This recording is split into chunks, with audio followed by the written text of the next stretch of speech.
Good evening friends. हम आपको कोविड-19 की वर्तमान परिस्थिति के बारे में बताना चाहेंगे। अगर हम देश की परिस्थिति देखें तो आज देश में करीब 82,402 केसेस एक्टिव केसेस की दृष्टि में आते हैं, यानी कि वह केसेस जो कि या तो होम आइसोलेशन में है या जो हॉस्पिटल सेटिंग में मॉनिटर किए जा रहे हैं। देश में ऑन एन एवरेज 8,000 से अधिक केसेस पिछले एक हफ्ते का अगर हम एवरेज निकालें तो पाए जा रहे हैं और ओवरऑल केस पॉजिटिविटी देश की इस टाइम करीब 0.92% है। यहाँ अगर हम फर्दर डेटा को एनालाइज करें तो पाते हैं कि पिछले 24 घंटों में देश में टोटल 13,154 केसेस नोट किए गए हैं और जैसे कि हमने पिछले कुछ दिनों में देखा था कि देश में केसेस की संख्या में एक कमी नोट की गई है, उसके थोड़ा विपरीत हम देखते हैं कि पिछले 33 दिनों बाद हमने 10,000 से अधिक केसेस देश में फिर से नोट होने शुरू हुए हैं। 26 नवंबर ऑनवर्ड्स, दिसंबर ऑनवर्ड्स हमने केसेस में 10,000 से अधिक केसेस की संख्या नोट की है। इस कारण से हम सबको यही रिक्वेस्ट करना चाहेंगे कि जिस तरह से शार्प इंक्रीज पिछले 3-4 दिनों में नोट किया गया है, उसके तहत एक विजिलेंस की बहुत ज़रूरत है ताकि हम ओवरऑल अपने देश में इन्फेक्शन के स्प्रेड को रोक सकें। अगर हम देश में एक्टिव केसेस की एनालिसिस करें तो हम पाते हैं कि केरला में करीब 25.66% केसेस हैं और महाराष्ट्र में 21.3% केसेस एक्टिव केसेस हैं, यानी कि यह वो दो स्टेट हैं जहां पर 10,000 से अधिक संख्या में एक्टिव केसेस हैं। 3 स्टेट ऐसी हैं जहां पर कि 5,000 से 10,000 के बीच में एक्टिव केसेस हैं और 31 स्टेट अभी भी देश में ऐसी है जहां पर कि 5,000 से कम संख्या में एक्टिव केसेस नोट किए जा रहे हैं। ओवरऑल देश में अगर हम इन्फेक्शन के स्प्रेड को देखें तो पाते हैं कि अभी भी 22 डिस्ट्रिक्ट जिले स्टेट्स में ऐसे हैं, 7 स्टेट्स में जहां पर कि अधिक केस पॉजिटिविटी नोट की जा रही है। अधिक case positivity is a fact कि वहां पर इन्फेक्शन का स्प्रेड कुछ अधिक संख्या में नोट किया जा रहा है, जिसमें मुख्यतः 8 जिले ऐसे हैं जहां पर कि 10% से भी अधिक वीकली पॉजिटिविटी नोट की गई है, जिसमें 6 जिले मिजोरम से हैं, 1 अरुणाचल प्रदेश से और एक नया जिला वेस्ट बंगाल में कोलकाता, जहां पर कि पिछले हफ्ते 12.5% ओवरऑल केस पॉजिटिविटी नोट की गई है। इसी के साथ ही 14 जिले ऐसे हैं जहां पर कि केस पॉजिटिविटी 5 से 10% के बीच में है, जिसमें मुख्यतः केरला से 6 जिले, मिजोरम से 4 जिले, अरुणाचल प्रदेश से 1 डिस्ट्रिक्ट, असम, झारखंड और मणिपुर से 1 डिस्ट्रिक्ट ईच है। हम स्टेट से संपर्क बनाए हुए हैं और स्टेट को गाइडेंस देते हुए कि किस तरह से हम वहाँ पर इन्फेक्शन के स्प्रेड को कंट्रोल करें, उसके विषय में कार्य कर रहे हैं। वाइल ओवरऑल हमने देखा है कि देश में अभी भी 13,000 के करीब केसेस आ रहे हैं, फिर भी कुछ एरियाज ऑफ कंसर्न इमर्ज होते हुए दिख रहे हैं जो हम आप लोगों के सामने रखना चाहेंगे, जिसमें मुख्यतः अगर हम देखें तो अगर आप देखें कि महाराष्ट्र में 9 दिसंबर के हफ्ते में ओवरऑल देश की वहाँ की स्टेट की केस पॉजिटिविटी 0.76% थी, तो हमने देखा है कि वह एक महीने में बढ़कर 2.59% के करीब हो गई है, यानी कि 3.4 times increase in case positivity Maharashtra में नोट की गई है। एक स्थाई पर जहां केस पॉजिटिविटी में वृद्धि हुई है, उसी के साथ ही हमने देखा है कि वहां ओवरऑल जो केस रिपोर्ट हो रहे हैं उसमें भी काफ़ी वृद्धि नोट की गई है। जैसे कि 9 दिसंबर वाले हफ्ते में जब वहां पर 4,463 के करीब वीकली केसेस आ रहे थे, वह ऑलमोस्ट करीब 3 गुना बढ़कर अब 13,220 के करीब केसेस पिछले एक हफ्ते में नोट किए गए हैं। इसी तरीके से अगर हम देखें तो हम पाते हैं वेस्ट बंगाल में भी 1.61% केस पॉजिटिविटी अब बढ़कर 3.1% के करीब हो गई है, यानी कि इन्फेक्शन के स्प्रेड में एक बढ़ोतरी नोट की जा रही है। और साथ ही अगर हम देखें कि जहां 23 दिसंबर वाले हफ्ते में करीब 3,700 के करीब केसेस आए थे, वह पिछले हफ्ते में बढ़कर अराउंड 4,442 केसेस की संख्या नोट की जा रही है। इसी तरह से अगर हम केरला में देखें तो पिछले हफ्ते जहां वहां पर केस पॉजिटिविटी 0.58% थी, उसमें भी एक बढ़ोतरी 0.75% के करीब पिछले एक हफ्ते में नोट की गई है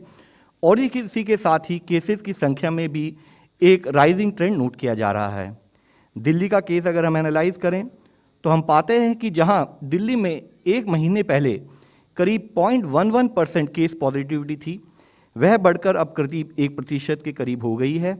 और साथ ही एक पैरेलल विषय के रूप में हमने देखा कि जहां 9 दिसंबर तक 541 केसेस आ रहे थे, वह ऑलमोस्ट 4.7 टाइम्स बढ़ते हुए अब 2,587 केसेस पिछले एक हफ्ते में नोट किए गए हैं। इसी तरह अगर हम देखें कर्नाटका में पिछले एक हफ्ते में जहां केस पॉजिटिविटी 0.31% थी, उसमें बढ़कर 0.52% हो गई है। इसी तरह से अगर 2014 केसेस अगर 23 दिसंबर वाले सप्ताह में नोट किए गए तो वह भी बढ़कर 2533 के करीब केसेस पिछले एक हफ्ते में नोट किए गए हैं। गुजरात में भी इसी तरीके से 0.19% केस पॉजिटिविटी बढ़कर अब 0.54% हो गई है। और अगर पिछले एक हफ्ते के डेटा को एनालाइज करें तो देखते हैं कि जहां 495 केसेस एक हफ्ते में आ रहे थे, वह बढ़कर 3.4 टाइम्स यानी कि 1711 केसेस पिछले एक हफ्ते में नोट किए गए हैं। हम यह विषय आप सबके सामने इसलिए बताना चाहते हैं कि अगर हम ज्योग्राफिकल स्प्रेड देखें तो ओवरऑल देश के अगर नंबर आज भी हमें लिमिटेड दिखाई देते हैं, फिर भी कुछ इमर्जिंग एरियाज ऑफ कंसर्न है और ज़रूरत है कि उन एरियाज में हम स्प्रेड ऑफ इन्फेक्शन को रोकने के लिए रिक्वायर्ड कार्य करते रहें। इसी तरीके से हमने देखा है कि कुछ जिलों में भी sudden increase in cases note किया गया है, जैसे मुख्यतः मुंबई महाराष्ट्र में अगर आप देखें तो 7 दिसंबर से लेकर 28 दिसंबर वाले हफ्ते यानी कि 4 हफ्तों में केसेस की संख्या 1392 से बढ़कर 6787 केसेस हुई है, यानी कि approximately 4.8 time increase in cases. Pune में भी इसी तरह से काफ़ी अधिक संख्या में केसेस और एक राइजिंग ट्रेंड नोट किया जा रहा है। महाराष्ट्र में सिमिलर वे में अगर आप देखें तो थाने में भी राइजिंग ट्रेंड नोट किया जा रहा है। बेंगलुरु अर्बन में कंटिन्यूड बेसिस पर राइजिंग ट्रेंड दिख रहा है। चेन्नई में भी इसी तरीके से 1039 केसेस की बजाय 1720 केसेस या एक हफ्ते में वृद्धि नोट की गई है। मुंबई सबअर्बन हो, गुड़गांव हो, अहमदाबाद हो या नासिक हो, इन सभी जिलों में भी एक राइजिंग ट्रेंड इन केसेस नोट किया जा रहा है। हम इन स्टेट से संपर्क किए हुए हैं और required advice in terms of कि क्या एक्शन लिया जाए फील्ड पर कि इन्फेक्शन के स्प्रेड को रोका जाए, उस पर कार्य किया जा रहा है। यहाँ जब हम देश की परिस्थिति के बारे में बात कर रहे हैं, आज जरूरी है कि हम ग्लोबल परिस्थिति को भी समझें और उसमें हम आप लोगों के सामने बताना चाहेंगे कि आज पूरी दुनिया में करीब 2,68,00,000 के करीब एक्टिव केसेस हैं और ऑन एन एवरेज पिछले एक हफ्ते में 10 लाख से अधिक केसेस पूरी दुनिया में नोट किए जा रहे हैं। और उसमें भी सबसे मुख्य इशू यह है कि अगर आप देखें कि जो सर्जेज पूरी दुनिया में नोट की गई हैं, तो जहां एक समय सर्ज में 8,92,000 के करीब केसेस थे, जो कि हमने जनवरी 2021 में नोट किया। इसी तरह अप्रैल के माह में 9 लाख के करीब केसेस एक सर्ज के रूप में नोट किया गया और 6 अगस्त के समय पर जहां 8,20,000 के करीब केसेस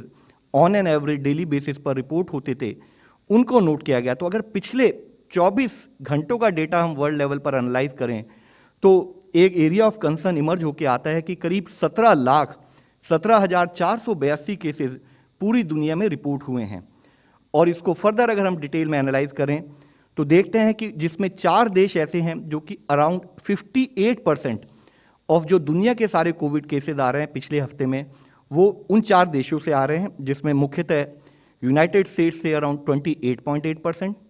यूके से 12.5%, फ्रांस से 10.1% और स्पेन से 6.7%।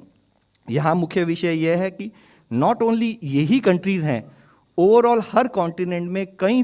कंट्रीज़ के अंदर एक राइजिंग ट्रेंड इन केसेस नोट किया जा रहा है। जैसे अगर हम यूनाइटेड स्टेट्स का डेटा एनालाइज करें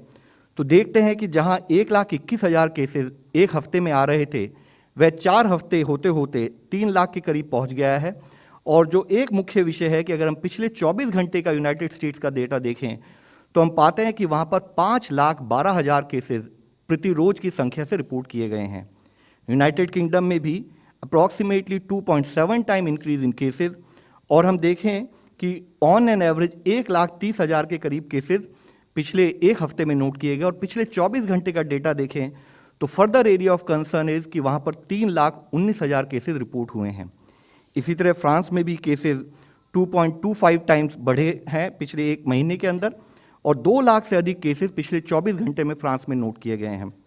इसी तरह अगर हम स्पेन का डेटा देखें तो पाते हैं कि वहाँ पर 6.7 टाइम्स इंक्रीज इन केसेस पिछले एक महीने में नोट किया गया है और ओवरऑल 69,000 केसेस इस पर्टिकुलर कंट्री में नोट किए जा रहे हैं। यह विषय हम आप सबके सामने इसलिए लाना चाहते हैं कि जिस तरह से वायरस का इन्फेक्शन का स्प्रेड हम पूरी दुनिया में नोट कर रहे हैं, जरूरी है कि इंडिया जो अभी तक हमारी सिचुएशन है उसको समझते हुए हमें फील्ड लेवल पर क्या प्रिकॉशनरी स्टेप्स लेने हैं, हमें इन्फेक्शन स्प्रेड को कैसे रोकना है, उस पर हमें कंटिन्यूड मिशन मोड पर कार्य करने की ज़रूरत है। इसी तरीके से हम सबको पता है कि पिछले कुछ एक माह से हमारे सामने नए चैलेंज के रूप में एक new variant of concern Omicron भी डिटेक्ट किया गया है, जिसकी अगर ओवरऑल दुनिया की परिस्थिति देखें तो एक माह के अंदर ही करीब 121 देशों में 3,30,000 से अधिक ओमिक्रॉन के केसेस नोट किए गए हैं और टोटल 59 डेथ्स अब तक रिपोर्ट की गई हैं, जिसमें से मुख्यतः डेथ करीब 53 death United kingdom, 1 United states, 4 Germany और 1 ऑस्ट्रेलिया में रिपोर्ट की गई है। और अधिक केसेस की संख्या को अगर हम एनालाइज करें तो पाते हैं कि अधिकतम cases United kingdom, Denmark, United states, Germany, Norway और कनाडा में पाए जा रहे हैं। इसी के साथ ही एक और एरिया ऑफ कंसर्न हम आप लोगों के सामने दिखाएंगे। इसमें यहाँ देखते हैं तो हम पाते हैं कि ओमिक्रॉन कई देशों में अब जो भी जीनोम सीक्वेंसिंग हो रही है वहाँ पर ओमिक्रॉन की परिस्थिति, यानी कि जितने वहाँ पर जीनोम सीक्वेंसिंग किए जा रहे हैं उसमें कितने % सैंपल ओमिक्रॉन पॉजिटिव पाए जा रहे हैं, उस डेटा को अगर हम देखें तो पाते हैं कि साउथ अफ्रीका में 96% केसेस ओमिक्रॉन पॉजिटिव पाए जा रहे हैं, यूनाइटेड किंगडम में 59%, इसी तरह यूनाइटेड स्टेट्स में 41% और फ्रांस में करीब 11% ओमिक्रॉन पॉजिटिव केसेस पाए जा रहे हैं। और साथ ही हम देखते हैं कि जहां एक तरफ एक पॉजिटिव ट्रेंड के रूप में साउथ अफ्रीका में केसेस में एक सर्ज के बाद फिर से केसेस में कमी नोट की जा रही है। ऐसा लगता है कि केसेस की संख्या में एक विजिबल कमी आई है, लेकिन उसी के साथ ही और दूसरे देश है, जैसे इससे पहले हमने आपको बताया है, चाहे वो यूके हो, यूएसए हो और फ्रांस हो, वहाँ पर अभी भी एक कंटिन्यूड सर्ज इन केसेस नोट किया जा रहा है। WHO ने ओमिक्रॉन के बारे में जो अपना पिछला अपडेट 28 दिसंबर को दिया, उसमें उन्होंने बताया है कि ओमिक्रॉन जो वेरिएंट है उसमें पाया जा रहा है कि it has growth advantage over delta variant और इसका डबलिंग टाइम 2 से 3 दिन है। और साथ ही ये देखा जा रहा है कि यह पर्टिकुलर वेरिएंट अब कई देशों में एक डोमिनेंट कोविड का वेरिएंट बनके हमारे सामने आ रहा है, जैसे कि हमने इससे पिछली स्लाइड में आपको दिखाया है। यूनाइटेड किंगडम हो, यूनाइटेड स्टेट्स ऑफ अमेरिका हो, उन देशों में यह बाकी वेरिएंट को रिप्लेस कर मेजर डोमिनेंट वेरिएंट के रूप में उभर कर सामने आ रहा है। इसी के साथ ही यूनाइटेड किंगडम, साउथ अफ्रीका और डेनमार्क से जो इनिशियल डेटा आया है उससे यह पता लगता है कि ओमिक्रॉन वेरिएंट में एक रिड्यूस रिस्क ऑफ हॉस्पिटलाइजेशन है कंपेयर टू डेल्टा वेरिएंट, लेकिन साथ में WHO ने यह भी कहा है कि उसकी डिजीज की सीवियरिटी या उससे संबंधित management in terms of oxygen, ventilation की रिक्वायरमेंट, यह डेटा अभी फर्दर आने की ज़रूरत है। इसको फर्दर एनालाइज करके ही एक निर्णय पर पहुंचा जा सकता है। WHO ने यह भी बताया है कि चाहे कॉर्टिकोस्टेरॉइड्स हों या इंटरल्यूकिन 6 रिसेप्टर ब्लॉकर्स हों, यह अभी भी ओमिक्रॉन के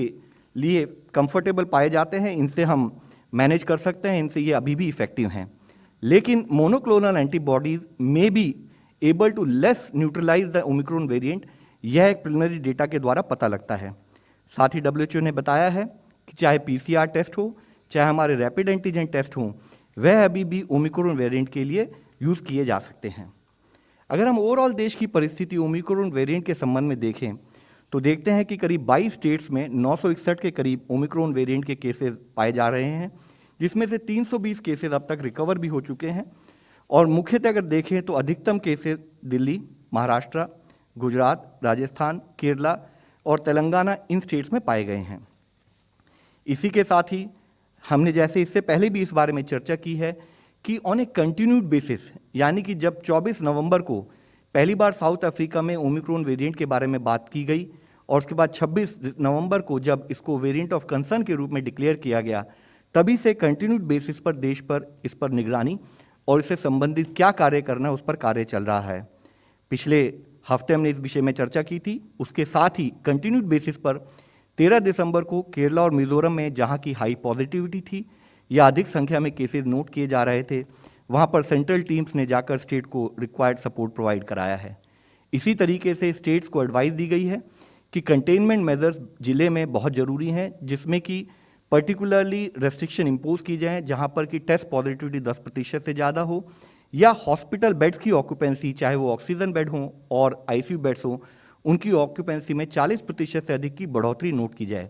यहाँ ये इसलिए ज़रूरी है कि हम अगर रिक्वायर्ड रेस्ट्रिक्शंस और रिक्वायर्ड मैनेजमेंट पर ध्यान दें तो हम केसेस को बढ़ने से रोक सकते हैं, उसकी संख्या में कमी ला सकते हैं। इसके लिए रेस्ट्रिक्शंस और कंटेनमेंट मेजर्स पर कार्य करने के लिए हमने स्टेट से रिक्वेस्ट की है। साथ ही माननीय प्रधानमंत्री जी के लेवल पर एक हाई लेवल मीटिंग हुई थी जिसमें कोविड के विषय में, ओमिक्रॉन के विषय में और किस तरह से देश के हेल्थ सिस्टम को फर्दर अपग्रेड करने की ज़रूरत है, उस पर कार्य करने की ज़रूरत है और स्टेट लेवल पर क्या क्या कार्य होने, उस पर विस्तृत चर्चा हुई थी। इसी के साथ ही सेक्रेटरी हेल्थ के लेवल पर सारी स्टेट्स के साथ वीसी करते हुए उनको भी क्या क्या हमें हेल्थ इंफ्रास्ट्रक्चर रिलेटेड कार्य करने हैं उस विषय में अवगत कराया गया है। साथ ही जैसे जैसे केसेस में थोड़ा सा अधिक संख्या में नंबर नोट किया गया है तो स्टेट को फर्दर गाइडेंस के लिए, सपोर्ट के लिए 10 सेंट्रल टीम भी 25 दिसंबर को 10 स्टेट्स में भेजी गई हैं, जिसमें मुख्यतः झारखंड, कर्नाटका, केरला, महाराष्ट्र, मिजोरम, पंजाब, तमिलनाडु, उत्तर प्रदेश, वेस्ट बंगाल और बिहार स्टेट्स हैं। और साथ ही मिनिस्ट्री ऑफ हेल्थ ने अपनी जो 27 दिसंबर की लास्ट एडवाइजरी इशू की है उसमें उन्होंने बताया है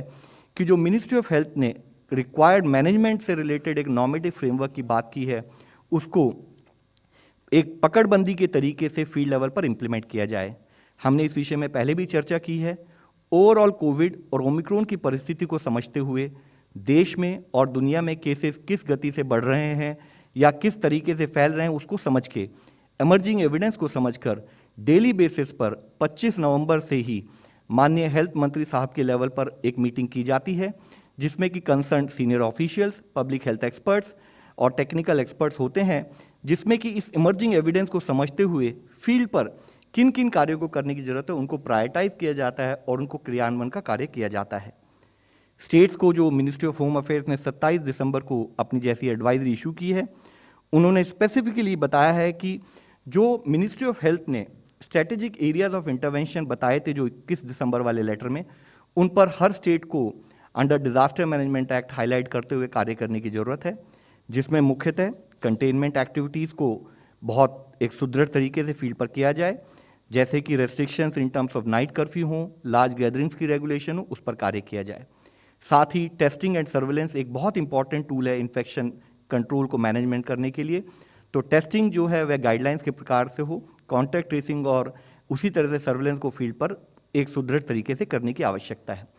क्लिनिकल मैनेजमेंट, साथ ही बेड कैपेसिटी का एनहांसमेंट और लॉजिस्टिक जैसे कि एम्बुलेंस या और हमारे होम आइसोलेशन के मैनेजमेंट को, उसको कार्य को भी कैसे किया जाए उसके बारे में स्टेट से रिक्वेस्ट की गई है। हम सबको पता है कि एक मेजर टूल हम लोगों के सामने वैक्सीनेशन है, तो साथ ही उससे संबंधित 100% कवरेज ऑफ फर्स्ट डोज और second dose vaccination for eligible beneficiaries को भी एक मिशन मोड में कार्य करने की कंटिन्यूड बेसिस पर आवश्यकता है। सबसे इंपॉर्टेंट कार्य जो कि हमारी कोविड की लड़ाई में सतत हमारे सपोर्ट में रहा है वह है कम्युनिटी का एंगेजमेंट। कम्युनिटी में अवेयरनेस लाते हुए, कम्युनिटी में जो ऑनगोइंग चैलेंजेस उनको सामने रखते हुए उस पर देश को मिलकर कलेक्टिवली कैसे कार्य करना है और मुख्यतः कोविड अप्रोप्रिएट बिहेवियर को कैसे इस्तेमाल करके हमें इन्फेक्शन के स्प्रेड को रोकना है, उस पर कार्य करने की आवश्यकता है। MHA की इस एडवाइजरी में यह भी बताया गया है कि मॉनिटरिंग के लिए जरूरी हो तो चाहे क्रिमिनल प्रोसीजर कोड सेक्शन 144 के तहत या कोई भी disaster management act, Indian penal code या कोई भी लीगल प्रोविजन हो, उसको इस्तेमाल करते हुए अगर किसी कारणवश after having created required awareness हम पाते हैं कि कहीं पर भी कोविड अप्रोप्रिएट बिहेवियर से संबंधित उन एक्टिविटीज़ का उल्लंघन किया जा रहा है तो उसको कंट्रोल करने के लिए स्टेट लेवल पर रिक्वायर्ड कार्य किया जाए। देश में वैक्सीनेशन को कंटिन्यूड बेसिस पर आगे ले जाया जा रहा है। अब तक देश की अप्रॉक्सीमेटली 90% ऑफ एडल्ट पॉपुलेशन को हम कवर कर चुके हैं फर्स्ट डोज के द्वारा। 84.16 करोड़ डोजेस फर्स्ट डोज के रूप में दी जा चुकी हैं। 59.67 करोड़ डोजेस सेकेंड डोज के रूप में देते हुए देश के 63.5% ऑफ द एलिजिबल पॉपुलेशन को कवर करते हुए देश ने अब तक 143.83 करोड़ डोजेस टोटल एडमिनिस्टर की हैं। हमारे फील्ड लेवल जो वर्कर्स हैं उनके कंटिन्यूड एफर्ट्स के चलते हम लोग अब 68 लाख के करीब वैक्सीन डोजेस प्रति रोज एडमिनिस्टर कर रहे हैं और अगर हम देखें तो इस एक माह में ही, पिछले माह में अब तक हम 19.72 करोड़ डोजेस अब तक देश में एडमिनिस्टर कर चुके हैं। इसी के साथ ही माननीय प्रधानमंत्री जी ने देश के अपने एड्रेस में यह फिर बताया था कि कोविड-19 वैक्सीन अब 15 से 18 साल के बच्चों के लिए भी 3 जनवरी से शुरू की जाएंगी। साथ ही जैसे कि हमने इस विषय में कई बार इस मंच पे भी चर्चा की है कि हेल्थ केयर फ्रंटलाइन वर्कर्स हमारे देश की एक बहुत बड़ी संपत्ति हैं, तो उनके लिए प्रिकॉशन डोज के रूप में वैक्सीन डोजेज को भी 10 जनवरी से स्टार्ट किया जाएगा। साथ ही हमारे वह नागरिक जो कि 60 साल से अधिक आयु के हैं और जिनको कोई कोमॉर्बिडिटी यानी कि कोई एग्जिस्टिंग बीमारियां भी हैं, उनको भी प्रायोरिटाइज करते हुए उनको ऑप्शन दी जाएगी कि वह भी प्रिकॉशन डोज को 10 जनवरी से ले सकें। इसी के साथ ही देश में हमारी जो वैक्सीनेशन, जो चिल्ड्रन प्रिकॉशन डोज जो हमारी शुरू होगी, वह इससे पहले जैसे मैंने बताया है, उसके लिए रजिस्ट्रेशन और अपॉइंटमेंट प्रोसेस, सेल्फ रजिस्ट्रेशन जैसे कि इससे पहले अलाउड था, और फैसिलिटेटेड रजिस्ट्रेशन यानी कि आप जाकर साइट पर जाकर भी अपने आप को रजिस्टर कराकर उन डोजेस को लगवा सकते हैं, वह एक ऑपरेशनल गाइडलाइन उस पर कार्य चल रहा है। इसी के साथ ही जो प्रिकॉशन डोज हम पर्टिकुलरली हमारे हेल्थ केयर वर्कर्स हों या हमारे एल्डरली पॉपुलेशन हों, उनको रिमाइंड कराने के लिए कि प्रिकॉशन डोज नाउ दे में बी एलिजिबल, तो उनको हम SMS के द्वारा भी उनको बताएंगे। और साथ ही अगर उनको वैक्सीनेशन सर्टिफिकेट चाहिए तो वैक्सीनेशन सर्टिफिकेट में भी रिक्वायर्ड बदलाव करते हुए प्रिकॉशन डोज का मेंशन किया जाएगा। इसी के साथ ही जो हमारी ऑनगोइंग बैटल है कोविड-19 के अगेंस्ट, उसको फर्दर स्ट्रेंथन करने के लिए, उसको फर्दर मजबूत बनाने के लिए माननीय हेल्थ मिनिस्टर साहब के लेवल पर बताया गया था कि कोवोवैक्स और कोर्बेवैक्स 2 वैक्सीन और मोलनुपिरेविर एक दवाई का भी हमारे ड्रग कंट्रोलर ने उसको इमरजेंसी यूज ऑथराइजेशन दिया है। और ये दोनों वैक्सीन जो हैं, कोर्बेवैक्स और कोवोवैक्स, इनको 18 साल से अधिक लोगों को अलाउ किया जाएगा। और पहली वैक्सीन जो है वह प्रोटीन सब यूनिट वैक्सीन है, जिसको कि बायोलॉजिकल ई नाम की एक कंपनी बना रही है। दूसरी वैक्सीन सीरम इंस्टीट्यूट के द्वारा बनाई जा रही है। इसी तरीके से मोलनुपिरेविर जो कि एक एंटीवायरल ड्रग है, उसको भी इमरजेंसी यूज़ के लिए अप्रूवल दिया गया है। यह पाया गया है कि यह ड्रग पर्टिकुलरली एडल्ट पेशेंट जिनको कि high risk of disease progression यानी कि जिनमें डिजीज़ के बढ़कर और कॉम्प्लिकेशन आने की संभावना है, उसके लिए यह काफ़ी यूज़फुल हो सकती है। और यह ड्रग देश में 13 कंपनीज के द्वारा बनाई जाएगी और एक मेडिकल प्रेस्क्रिप्शन के तहत ही इसको मेडिकल स्पेशलिस्ट द्वारा प्रेस्क्राइब किया जा सकता है। इस विषय में बात करते हुए हम आप सबके सामने फिर से लाना चाहेंगे, जब माननीय प्रधानमंत्री जी ने देश को एड्रेस किया था तो उन्होंने कुछ मुख्य अंश कहे थे, जिसमें एक अंश था कि हमें अभी भी विजिलेंट रहने की ज़रूरत है। हमें अभी भी ज़रूरत है कि हम कोविड अप्रोप्रिएट बिहेवियर पर कार्य करें। माननीय प्रधानमंत्री जी ने कहा था कि शुरू से ही कोविड की जो देश की लड़ाई है वह साइंटिफिक प्रिंसिपल्स, साइंटिफिक ओपिनियंस और साइंटिफिक मेथड्स पर बेस्ड थी। और हम लोगों ने कंटिन्यूअसली, देश के हर नागरिक ने, स्टेट्स ने, सब ने मिलकर इस लड़ाई को टायरलेसली शुरू से लड़ा है और हम अपने देश को बचाने के लिए रिक्वायर्ड कार्य कर रहे हैं। लेकिन उन्होंने जब इस बारे में बात कही थी तो उन्होंने ये भी कहा था कि जो ये एफर्ट हैं, जो देश में अब तक एफर्ट हुए हैं, ये एफर्ट प्रूफ हैं हमारे हेल्थ सिस्टम की, टीम डिलीवरी की, डेडिकेशन के, हमारे हेल्थ केयर वर्कर्स के एफर्ट के, और साथ में एक कॉमन मैन के ट्रस्ट के, जिसने साइंस के डिसिप्लिन को इस्तेमाल करते हुए देश की इस लड़ाई में हर समय अपना सहयोग दिया। लेकिन उन्होंने ये कहा था कि कोरोना की लड़ाई अभी भी ख़त्म नहीं हुई है। जैसे इससे पहले हमने डेटा के रूप में भी दिखाया कि पूरी दुनिया में कोरोना के केसेस अब काफ़ी अधिक संख्या में नोट हो रहे हैं, हर देश में एक बढ़ोतरी नोट की जा रही है और कुछ हद तक पिछले 3-4 दिनों से हमारे देश में भी कुछ संख्या में वृद्धि नोट की गई है। तो जैसे कि माननीय प्रधानमंत्री जी ने कहा था कि हमें विजिलेंट रहने की बहुत ज़रूरत है। हमें ज़रूरत है कि हम समझें कि वायरस म्यूटेट कर रहा है, और जब वायरस म्यूटेट कर कर हमारे सामने एक नया चैलेंज रख रहा है तो ज़रूरी है कि हम अपने स्ट्रेंथ और कॉन्फिडेंस को और मल्टीप्लाई करें और इस चैलेंज को लड़ने के लिए हर तरीके से तैयार रहें। एक मुख्य विषय जो माननीय प्रधानमंत्री जी ने अपने संदेश में कहा था कि पूरे कोविड की लड़ाई में सबसे मुख्य विषय था कि अगर एक इंडिविजुअल अपनी जो भी गाइडलाइंस है कोविड के मैनेजमेंट की, इन्फेक्शन के स्प्रेड को रोकने की, वो अगर इंडिविजुअल फॉलो करे तो कोविड नहीं फैल सकता। तो उसके लिए ज़रूरी है कि आज फिर हम आपके द्वारा सबसे अपील करना चाहेंगे, जहां एक स्थाई पर केसेस में कुछ बढ़ोतरी नोट की जा रही है, हम फिर से मिशन मोड में आएँ और ध्यान रखें कि हम कोविड के केसेस को अपने प्रांत में बढ़ने ना दें। और दूसरा विषय है कि जब भी हमें वैक्सीनेशन ड्यू, हम वैक्सीनेशन कराएं। उन्होंने यह भी कहा था कि जब हम 2022 को वेलकम कर रहे हैं तब ज़रूरी है कि हमारे उस एंथुसियाज्म में, उस एन्जॉयमेंट में हमारे लिए केयरफुल रहने की भी ज़रूरत है। इस विषय में हमने कई बार बात की है कि हम इस मंच पे यह सर आपके सामने इसलिए प्रस्तुत करते हैं कि जब हम अवेयर होंगे तभी हम समझ पाएंगे कि हमें करना क्या है, हमें लड़ाई से कैसे अपने आप को जीतना है। तो हमें यह समझना है कि हम सावधान रहें। हमें यही समझना है कि पिछले 2 साल से हमने जो सीखा है उसी को हमें बार बार आजमाना है। वही हमारी सफल अप्रोच रही है, चाहे टेस्ट हो, चाहे ट्रैक हो, ट्रीटमेंट का फॉलोअप हो या वैक्सीनेशन हो और कोविड अप्रोप्रिएट बिहेवियर हो, इन पर ही हमें काम करने की ज़रूरत है। हमें ज़रूरत है कि हम जिस तरह से केसेस में वर्ल्ड वाइड वृद्धि नोट की जा रही है, उसको समझते हुए सुरक्षित रहें, सावधान रहें और रिक्वायर्ड एक्शन कंटिन्यूड बेसिस पर लेते रहें कि हम कोविड के इन्फेक्शन को फैलने से रोक पाएँ। धन्यवाद।